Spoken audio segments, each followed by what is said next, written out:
And bad morning, everyone. Today is October 11, 2018. Today's episode 59 of Bad Morning News. Thank you for joining us. If you were um, in the mood to hear some negative news, but some gainful knowledge uh, about subjects that you will not likely hear about in the mainstream media, this is the right place. Hopefully, they're not too depressing, but mostly expanding of your mind and expanding of your knowledge of what's going on in the world today. But most of the news pieces are bad in the sense that they're either bad for those of us who wish to live a life in more liberty than what's available to us today, or if you um, just don't think that you should be the subject of ridiculous people, clowns of all kinds. And sometimes this news is bad for those people, for those tyrants and those court jesters in office. But in any case, just some housekeeping notes. I'm your host, Cryptic Cynic. I'll be with you today. The show is looking for other hosts. If you'd like to host on this show in either this morning slot or an afternoon slot, possibly, give us a shout out in the Discord or in the comments. Thank you. Thank you to our sponsor, Brave Browser. If you're tired of the mainstream mega corporations out there mining your data and selling it to the highest bidder, give Brave Browser a try. I will drop a link in the description following the show. If you check out that link and download Brave Browser, it will benefit the show. So thank you to anyone willing to consider doing that. And in any event, let's get right to the news stories today. This first one is from ZeroHedge.com, written by their Tyler Durden account. New evidence of Chinese spy hardware found by ex-Mossad investigators. Super Micro shares plunge. A major U.S. telecommunications company found manipulated hardware from Super Micro Computer Inc. in its network in August, bolstering claims in a Bloomberg report that alleging that China installed bugging devices on hardware bought by Apple, Amazon, and a host of other companies. According to a new report by Bloomberg, the unnamed telecom company hired former Israeli Intelligence Corps security expert Yossi Applebaum, now of Maryland-based Sepio Systems, who provided documents, analysis, and other evidence of the discovery following last week's report detailing how China's intelligence agencies had ordered subcontractors to install malicious Supermicro motherboards between 2013 and 2015. Sepio Systems Board includes former Mossad Director Tamir Pardo, and its advisory board includes former CIA Chief Information Security Officer Robert Bigman, Israeli Army Intelligence Corps, and is now co-chief executive officer of CPO Systems in Gaithersburg, Maryland.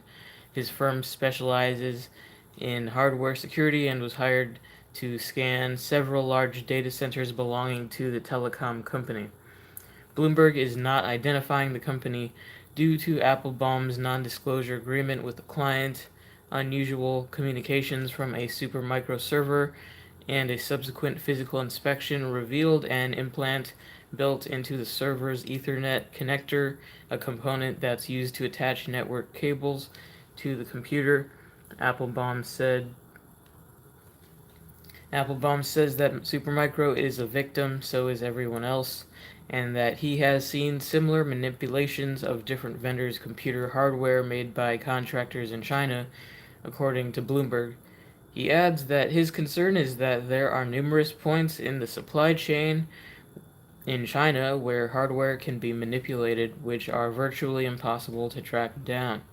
That's the problem with the Chinese supply chain, said Applebaum. Based on his inspection of the device, Applebaum determined that the telecom company's server was modified at the factory where it was manufactured. He said that he was told by Western intelligence contacts that the device was made at a Supermicro subcontractor factory in Guangzhou. The tampered hardware was found in a facility that had large numbers of Supermicro servers, and the telecom company's technicians couldn't answer what kind of data was pulsing through the infected one, said Applebaum, who accompanied them for a visual inspection of the machine. The manipulation of the Ethernet connector appeared to be similar to a method also used by the U.S. National Security Agency, details of which were leaked in 2013. In emails, Applebaum and his team referred to the implant as their old friend because they had previously seen several variations in investigations of hardware made by other companies manufacturing in China. In response to the new evidence, Supermicro said in a statement, "The security of our customers and the integrity of our products are core to our business and our company values. We throughout the manufacturing we take care to secure the integrity of our products throughout the manufacturing process, and supply chain security is an important topic of discussion for our industry. We still have no knowledge of any unauthorized components and have not been informed by any customer that such components have been found. We are dismayed that Bloomberg would give us only limited information, no documentation, and half a day to respond to these new allegations.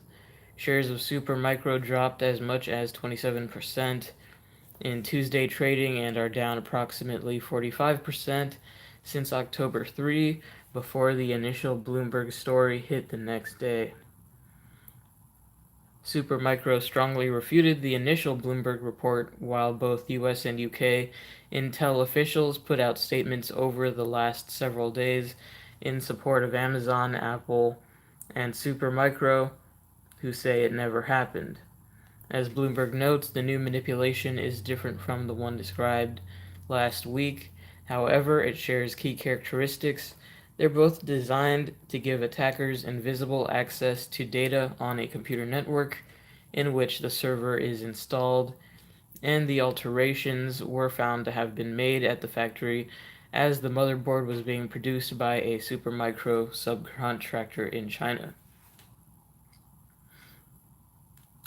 Manipulated hardware is extremely difficult to detect, which as lead intelligence agencies around the world to invest billions of dollars in such sabotage. The United States is known to have implemented extensive programs to seed technology headed to foreign countries with spy implants, according to revelations by former CIA employee Edward Snowden. However, China now appears to be sneaking their own versions onto hardware within their borders. 3 security experts who have analyzed foreign hardware implants for the U.S. Department of Defense confirmed that the way Cepio's software detected the implant is sound. One of the few ways to isolate hardware is by looking at the lowest levels of network traffic. Those include not only normal network transmissions, but also analog signals, such as power consumption, that can indicate the presence of a covert piece of hardware. So yeah, there's some more to this article, but basically it's getting into these new allegations. Apparently, there were similar allegations recently about a certain company putting spyware basically onto computer parts that they manufacture in China, and it looks like it's kind of going back and forth with them denying it, and with accusations being made. And it sounds like, according to this article, the latest evidence being alleged was found by a former Mossad director or investigator, And so that's kind of making some of the people involved more suspicious about, if these are sound allegations or if they're just some kind of propaganda, some kind of propaganda campaign. It seems like there's kind of a push-pull between the U.S. and China and Israel now at this point. I'm not sure what to think about this right now, but I'll definitely keep following that. But it wouldn't surprise me if China was doing the same thing as the NSA has been doing, as we know from the documents released by Edward Snowden about 5 years ago, where he admitted that the U.S. would have physical spyware installed onto hardware that they knew was going to foreign governments. I think I remember one article talking about Australia ending up ordering, they contracted with a US company, and when they received all their computer parts, the NSA later admitted that they had installed some type of tracking devices whereby they could monitor what was being done over these computers to be used in Australian government and defense practices. So there's always something shady going on. Technology is, to me, just opened up this huge can of worms, and it's hard to really know where you stand, especially if you're someone who's not super tech savvy like myself.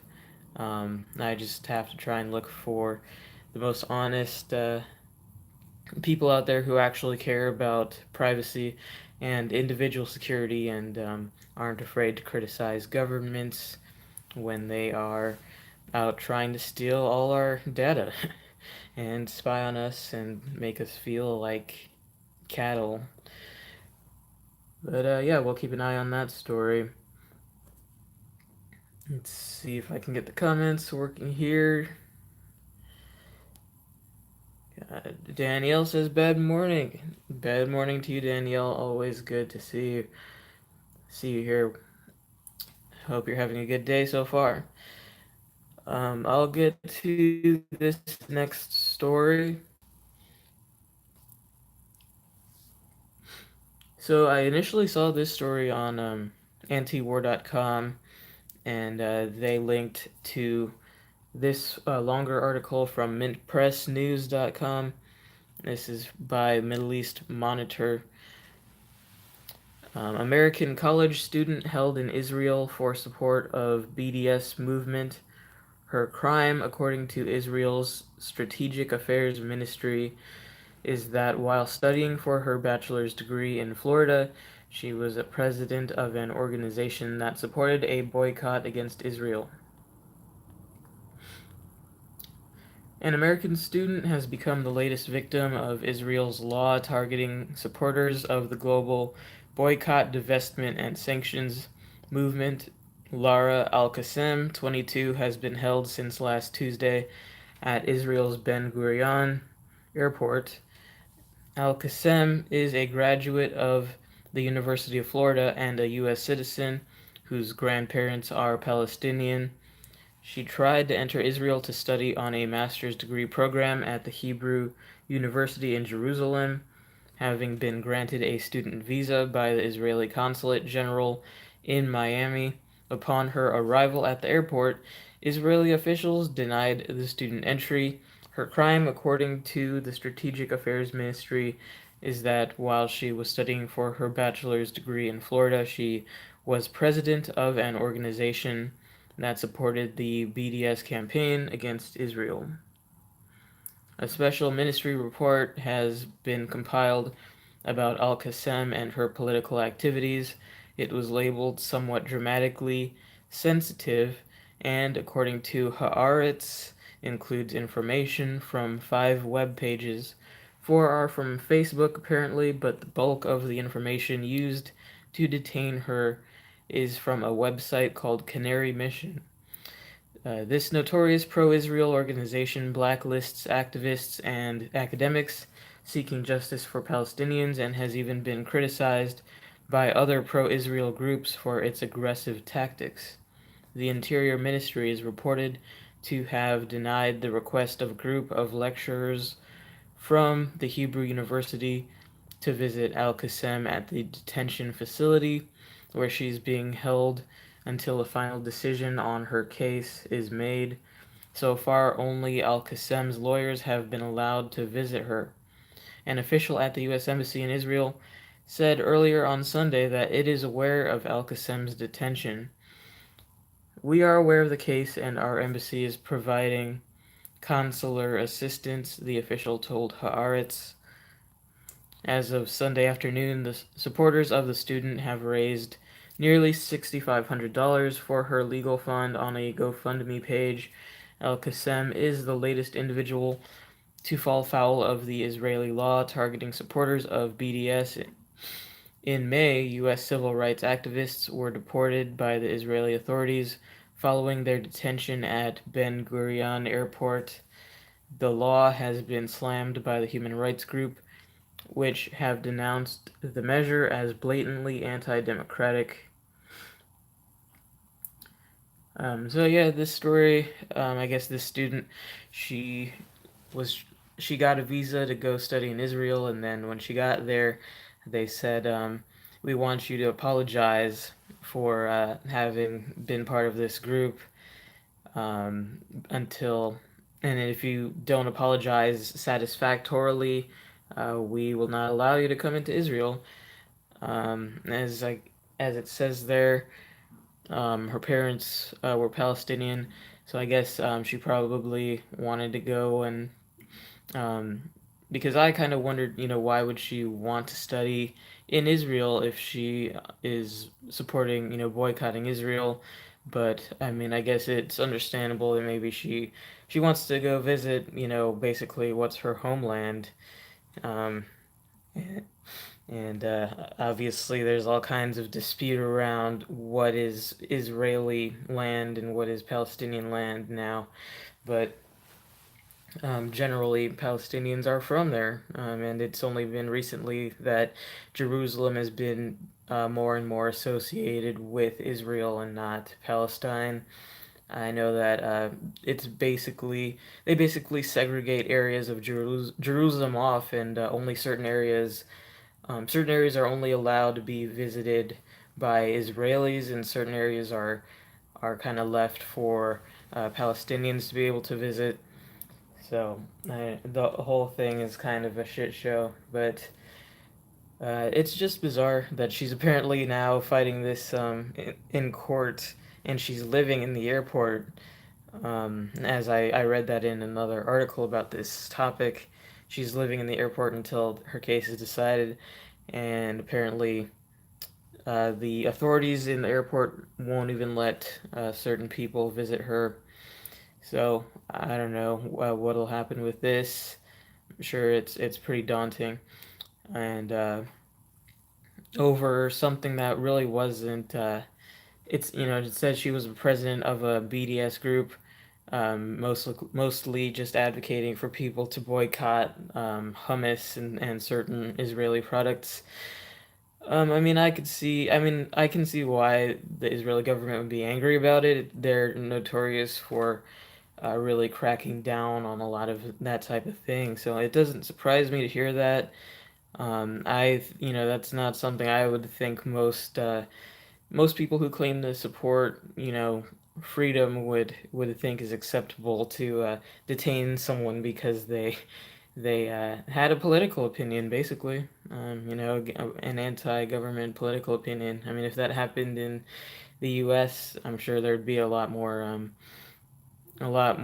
anger about it if someone came to the U.S. criticizing it. Although at the same time, um, there also would be people saying, well, uh, if they hate America, then they shouldn't come here.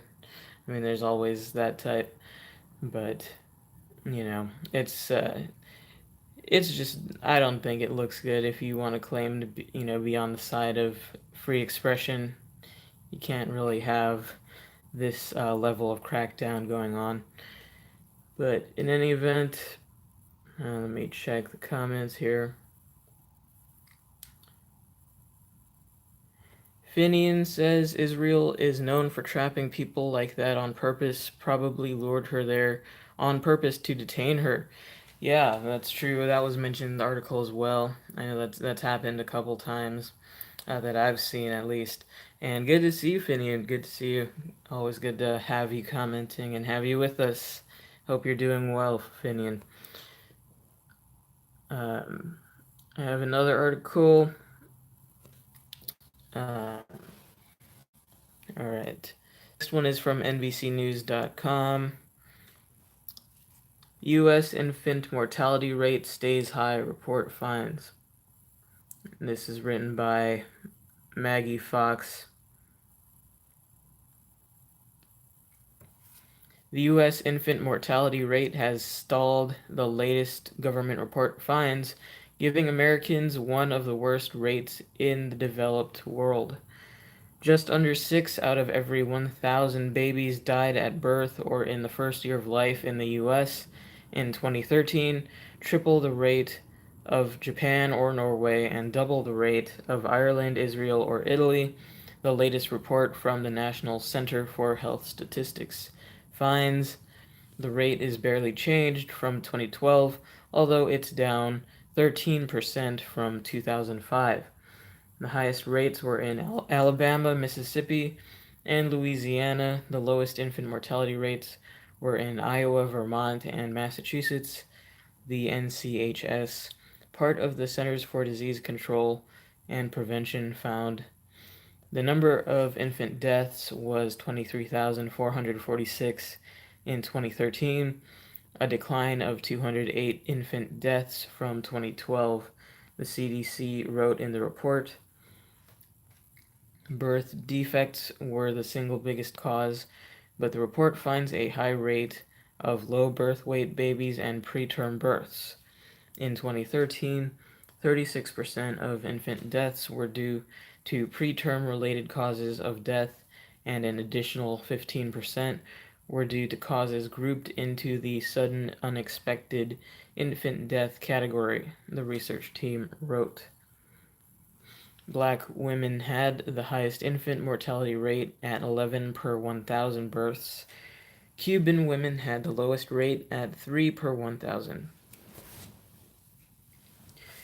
To compare, France has an infant mortality rate of 4 per 1,000, as does Greece. Ireland, Israel, and Italy have an infant mortality rate of 3 per 1,000, while in Japan and Norway it's 2, according to World Bank data. The numbers tell the story of why teenagers and women over 40 and unmarried women are far more likely to have babies who weigh too little at birth, who have birth defects, or who are born too soon. In 2013, the mortality rate for infants of unmarried mothers was 7.96 per 1,000, 73% higher than the rate for infants of married mothers. The report reads, Dr. Edward McCabe, Chief Medical Officer of the March of Dimes Foundation, says there are 3 main factors: doctors ignoring guidelines about inducing births too soon, unplanned pregnancies, and disparities in healthcare. One of the reasons the U.S. is so high is that we have a high preterm birth rate, said McCabe, whose charity is dedicated to preventing birth defects. The March of Dimes organization is pressing hospitals to make it harder for obstetricians to induce preterm births, but McCabe said many obstetricians feel that 37 weeks gestation is plenty, even though full term for a baby is closer to 39 or 40 weeks. People don't see the small increased risk as significant, McCabe told NBC News. They are putting a baby at increased risk unnecessarily, and despite clear guidelines from groups such as the American College of Obstetricians and Gynecologists and the American Society of Reproductive Medicine, some IVF clinics still implant women with more than one embryo at a time. More than 60,000 U.S. babies a year are born through IVF, and most women are implanted with more than one embryo. The infant mortality rate for twins is 4 times the rate for single births, McCabe said. The infant mortality rate for triplets is 12 times, and for quadruplets, 26 times the rate for single births. Most of these are not nature making the decision. Most of these are the providers together with the family. Disparities are a second big reason for the high infant mortality rate, McCabe said. Women, especially women in underserved communities, are subjected to stress in their communities on a daily basis. McCabe said there is a growing body of evidence that stress is associated with preterm birth, but also there's infection, inflammation, diabetes, obesity, overweight. All of these things have an impact. Obesity, poor access to health care, and teen birth rates are all high in the states with the highest infant mortality rates, experts point out. There's a third factor, McCabe says. 50% of the pregnancies in the US are not planned, he said. If they are not planned, then women aren't talking to their providers in what we would consider a preconception health visit. Women who don't know they are pregnant or about to get pregnant have no opportunity to eat more healthily or to stop smoking, drinking, or taking drugs that can cause birth defects, cause their babies to be born too small or born prematurely, McCabe noted. Yeah, this is a topic I've definitely heard mentioned a lot in the past few years, if not longer, about the U.S. having a high infant mortality rate. Pretty much one of the highest in, if not the highest in all of the developed world, so to speak. Much higher than Japan and Norway.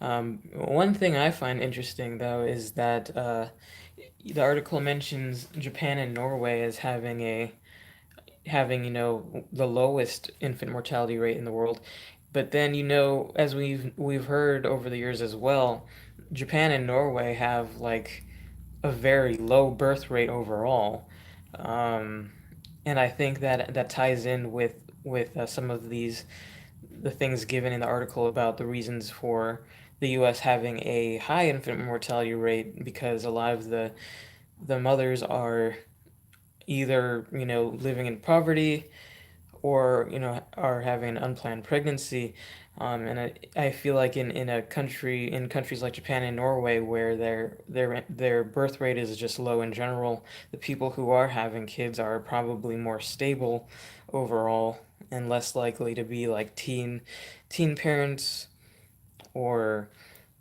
to be people who don't have great access to healthcare and all of that type of thing. So I guess that makes sense, but it is kind of an interesting trade-off, because the overall birth rate in the U.S. is still higher. It's, as far as I know, it's not in dangerous territory like it is in Japan, where there are always stories about how Japan is heading into a future of just not having enough people being born to replace the people who are dying or who will be dying. Um, but the U.S. isn't quite in those straits yet. But at the same time, it has a higher infant mortality rate. So all of these things just interact. All of these different factors. Let me know what you guys think about this story. If you've heard this, or if you have any thoughts on what could be behind all of these statistics and the differences between these different countries in terms of infant mortality and birth rate in general. And let me try to take a look at comments here. Finian says, "Thanks, I can finally listen in again at work. Wasn't working for a couple weeks." And Danielle says, "Cool, Finn. Yeah, good to have you back, Finian." And Danielle says, "Actually, I believe our birth rate has dropped too." Yeah, I'm sure it is. It definitely has dropped over the past few decades, for sure. And let's see. Moving on to the next story. This one is from the Free Thought Project. Good old Free Thought, written by Matt Agorist. Cops charged with home invasion because a man asked for a warrant and they broke in without one. The Fourth Amendment violations of two Detroit cops were so egregious that they were actually arrested and charged with home invasion. Detroit, Michigan. Two Detroit police officers assigned to the department's burglary unit have been arrested and charged with home invasion after kicking in an innocent man's door and falsely arresting him after he legally refused to allow them out. Uh, oh, great.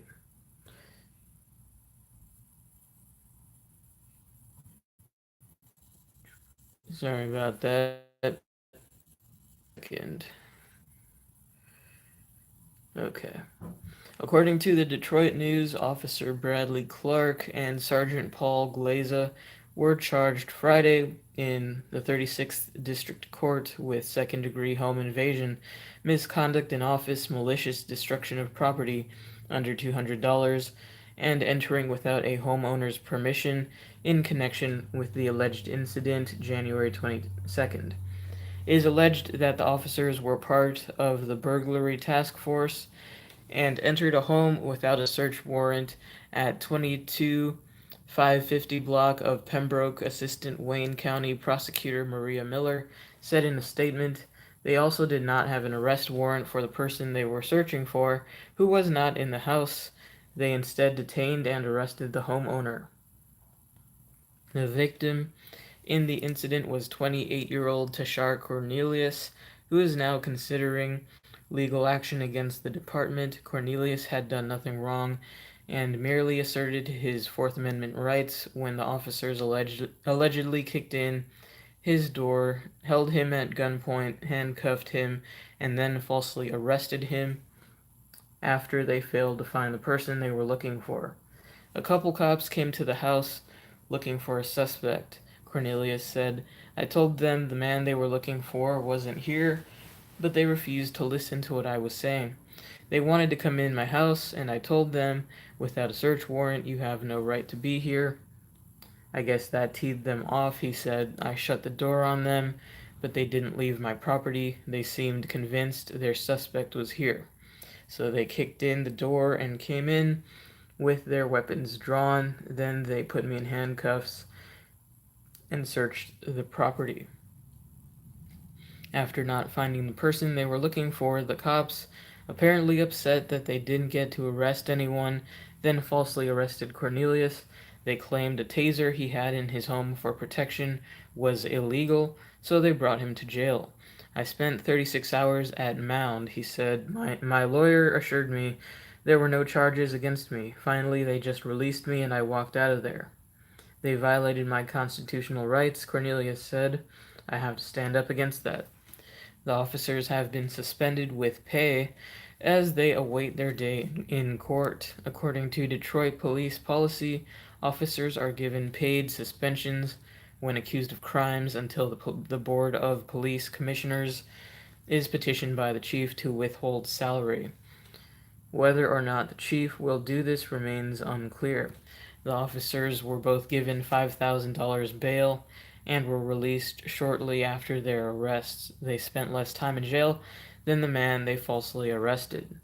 Ironically enough, Clark was given the organization's Top Cops Award in 2012 and was honored by then President Barack Obama for confronting a gunman who entered the police department with a shotgun. If the pair are convicted, they both face up to 15 years behind bars. Yeah, so I mean, I guess the good news, the silver lining of this story, they actually got arrested. The cops actually got arrested for once in this case.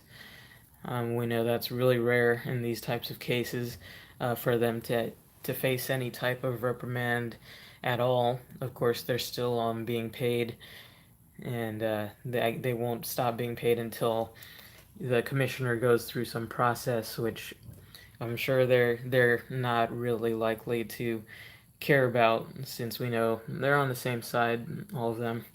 So I'm sure to their superiors, I don't think it matters to them that they burst into this guy's house without a warrant or anything. Um, you know, since when you have a police force that sits above, the general public, they're not really part of it, and they're always going to have special privileges above and beyond what you and I, just ordinary people, would have.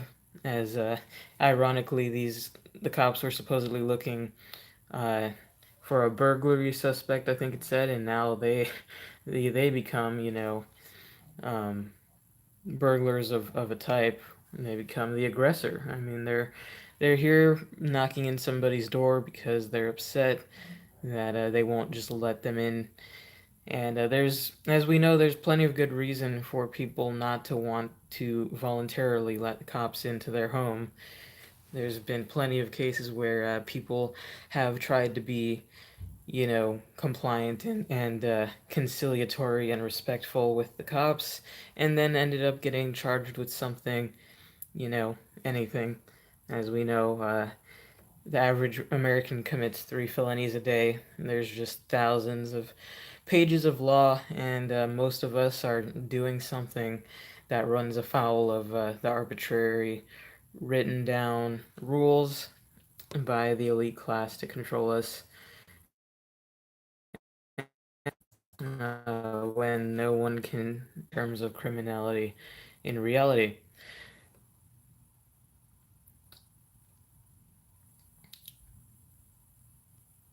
And let me get to some comments here. Max Ogburn says entering without a homeowner's permission, is that the cop equivalent of breaking and entering? Is home invasion a charge? Good question. Good, exactly, and that's where because they're cops, of course, it's seen differently. If it was anyone else, it would certainly be a breaking and entering and trespass. Danielle says, I'd sue the pants off of them. Hopefully, this guy does that. Finian says, this is another reason to install door armor. It is a kit of metal plates and 3-inch steel screws. When installed, your door cannot be kicked down. Battering rams do not work well either. I highly recommend everyone get them for their entrance doors. Thanks for that information. That's good advice there. I definitely will look into that because yeah, I mean, when you think about the average person's doors, they're really nothing. It's kind of like passwords. They're to keep people out who aren't determined to get in. If people are not have if people don't have ill will and want to break into your accounts or break into your house, simple locks will keep them out, simple passwords will keep them out. But if you have, a hacker, if you have a government agency, if you have cops, or just a non-cop criminal who is determined to break into your house or break into your accounts, nothing, it's hard to stop them. You need a lot more than a simple lock or than a simple password to keep people out in that case. And so what Finian recommends here is definitely a good thing to consider. Finian says the kits are cheap too, around $50. And then don't open your door for agents of the state or strangers. Talk through the door or a cracked window instead. Definitely, definitely. Yeah, contrary to what we're all propagandized to believe by all the cop shows on TV, it's never good to voluntarily open your door to cops. It's just not. They like to make it seem like only a horrible person would dare not cooperate with them, but that's not the case. We already know many innocent people end up railroaded when they thought they were doing the right thing by cooperating with the police. And just as a side note on that, um, I'll admit to being somewhat addicted to Law and Order. I don't know if any of you are familiar with Law and Order, but it's a cop drama show that's been on. The original version has been on since well, it's not on anymore. The original Law and Order was on from like 1989 to about 2010, I believe, and it has a spin-off called SVU, which is still currently on air. And I'm somewhat addicted to the shows. I got addicted as like a kid, but over time as I've developed, my worldview and learning the truths of the world, of the government, and of the state, and how it acts, I've really come to see how propagandistic it really is, underneath the veneer of like being this exciting, cop show. It's really nothing but an hour long indoctrination attempt, in my opinion. I mean, it portrays the police to be just the most innocent, caring people who would never do anything unless it helped, quote unquote, was helping someone. What and in the show that means often running roughshod over all of your constitutional rights anytime they get the opportunity to, and if anyone dares assert their Fourth Amendment rights, they must be out to do horrible things. But you know, it disturbs me how many shows just seem to glorify the police and the military these days. I've honestly been wondering whether that's always been the case with television or if that's something that's just been ramping up recently.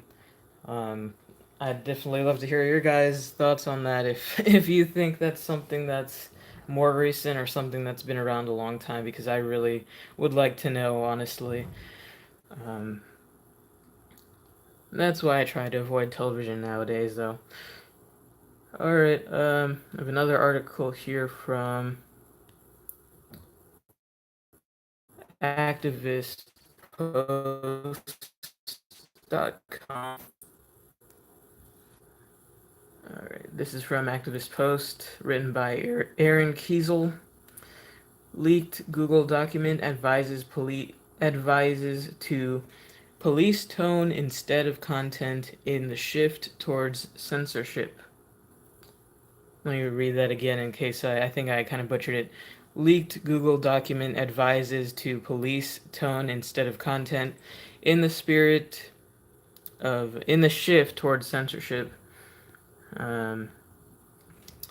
Another Google document has found its way into the public domain, this time through Breitbart. The news publication reports that an 85-page briefing entitled "The Good Censor" advises tech companies to police tone instead of content and to not take sides when censoring users. This must be why Activist Post remains censored on YouTube, and the wrongful suspension still hasn't been removed, along with other accounts that were removed, or further, why Iran has had 39 YouTube channels deleted. It must be Google's new position as moderators in chief. The document, which can be read in full at Breitbart, admits in writing that big Silicon Valley companies, including Google, have shifted toward censoring users, moving away from their original values. Moreover, the mission to create an unmediated marketplace of ideas has become a plan by tech companies to create well-ordered spaces for safety and civility. As former Google PR rep Jessica Powell expressed, this is creating serious problems in disguise of bettering the world. Once again, an internal leak within Google gives a rare glimpse into the company and its mindset. Responding to the Breitbart leak, a Google source said the document should be considered internal research and not an official company position. The scary thing is that the document does not recommend a return to the original principles of "don't be evil," a phrase Google killed. Instead, the briefing file leaves the question open, suggesting Google may shift with the times. However, the document recommends increased transparency to smooth over the process from free speech to censorship, or liberty to tyranny, as one could say, according to the report. So anyone who has heard of George Orwell knows where our future is headed. Google might continue to shift with the times, changing its stance on how much or how little it censors due to public, governmental, or commercial pressures. If it does, acknowledgement of what this shift in position means for users and for Google is essential. Shifting blindly or silently in one direction or another rightly incites users' fury. The Google internal research even quotes outside experts like George Soros, who express justification of censorship in non-US markets, noting that Google should police tone instead of content and censor everyone equally, as Breitbart put it. It's worth noting that George Soros was also involved in funding the Bullshit Detector, a fact-checking engine backed by the Full Fact Foundation, as activists reported in 2017. The document also proposes behavior guidelines for users. This is reminiscent of a leaked 2016 video to The Verge entitled "The Selfish Ledger from Within Google X" that exposed an internal Google dialogue to create a dystopia run by the big social giant. The revelation showcased the other big problem the company faces: questions about harvesting its users' data.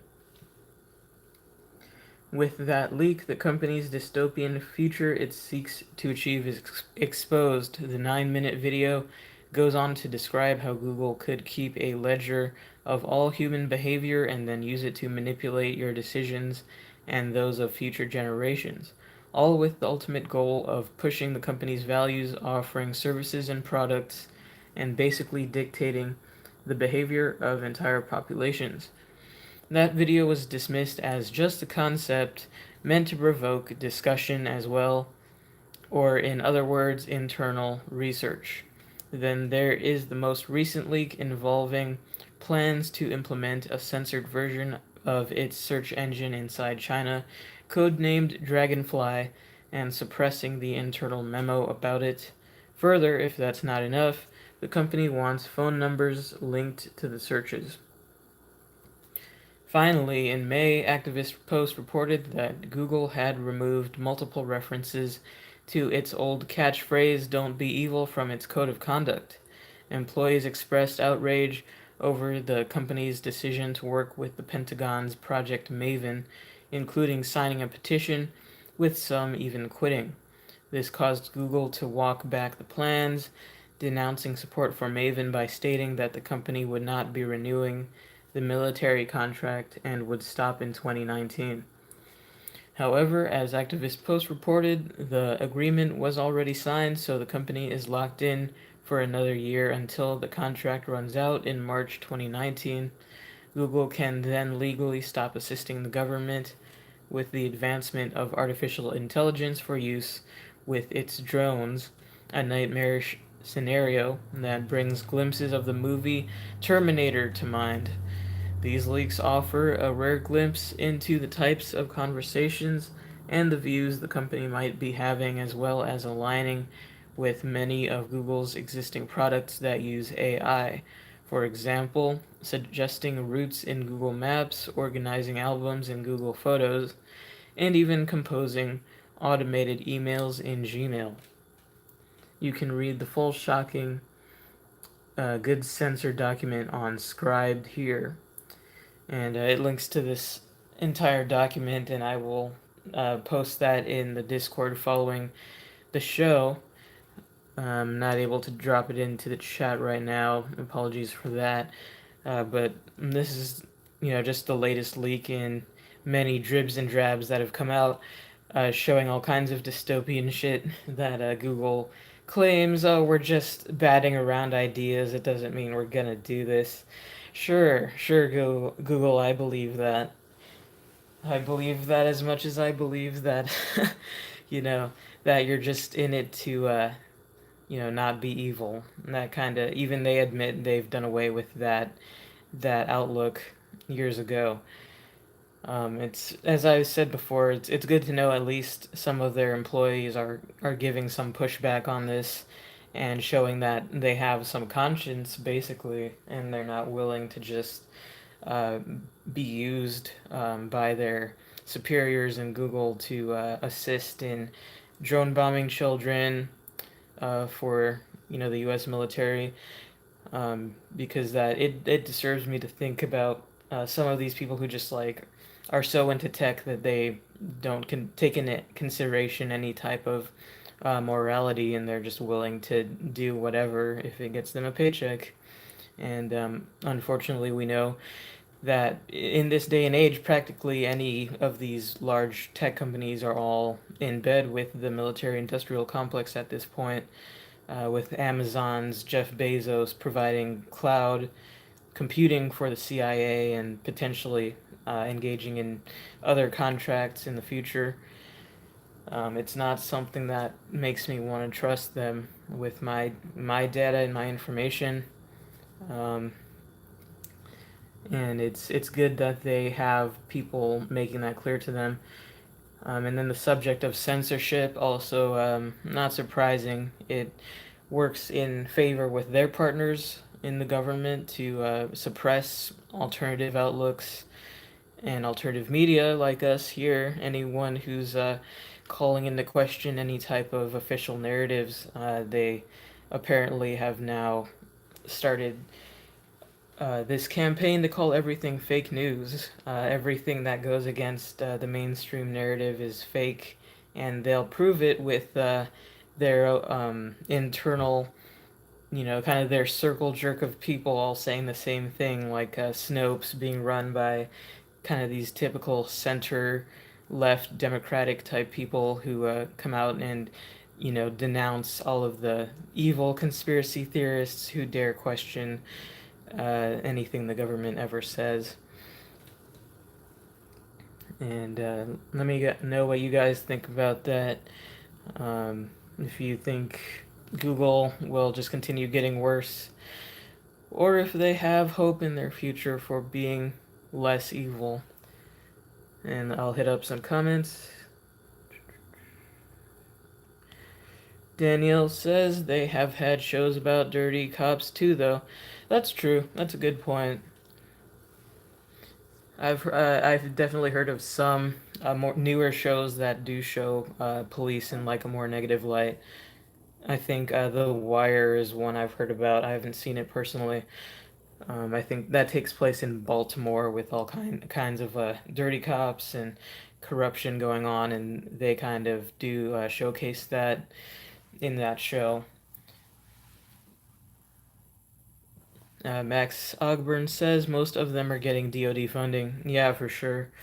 Um, Definitely. As well as a lot of the the higher education institutions like MIT. Man, I mean, it sucks because I mean, I'm not super into tech myself, but I know a lot of these, young kids probably who are really intelligent and like technology probably dream of going to school at MIT or someplace like that, but unfortunately they're ending up, being part of this conglomeration, this corporatist uh, system, basically, where MIT is getting millions of dollars to develop weapons for the Department of Defense. You know, um, it'd be nice if there's more outlets for technology that don't end in like death. That's kind of what I would say about it. Danielle says apparently Google is also getting rid of Google Plus. Yeah, I've not heard too much about that, but it would not surprise me. Google Plus doesn't seem to be too popular. I guess they're probably hedging their bets and moving over to something else. Max says no hope for Google. That DoD funding comment was about cop military shows on TV. Okay, yeah, that's true. That's true also. There was a good expose that came out recently about practically every Hollywood film having to be approved by the Department of Defense. And in some cases, actually many cases, where Pentagon representatives actually work directly with the directors of many films, even films like Meet the Parents. If you've seen that movie where the Robert De Niro's character is an ex CIA agent, and there's a lot of jokes around that. But one of the stories in the article mentioning this, um, the collaboration between the Department of Defense and Hollywood, mentions that there was a line in there that the DoD requested be removed because it would portray something negative about the CIA, and they didn't like that. And I'll try to dig that article up. Actually, it's really interesting. But yeah, that's true as well. Thanks for that comment. All right. Well, with that, getting close at the top of the hour here, it's probably a good place to wrap up. I'll just mention again, Bad Morning News is looking for other co-hosts for either this morning slot and potentially an afternoon slot. If you're interested in that, give us a shout out in Discord or in the comments or somewhere. Let us know. We'd love to have new people on here. And thanks for bearing with me today. Hope you all have a bad morning, but a good day.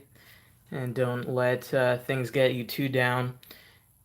And thank you all for being here. And thank you for commenting. This has been Bad Morning News episode 59 for October 11, 2018. Thanks again for being here, and I will see you all tomorrow. Have a bad morning, everybody.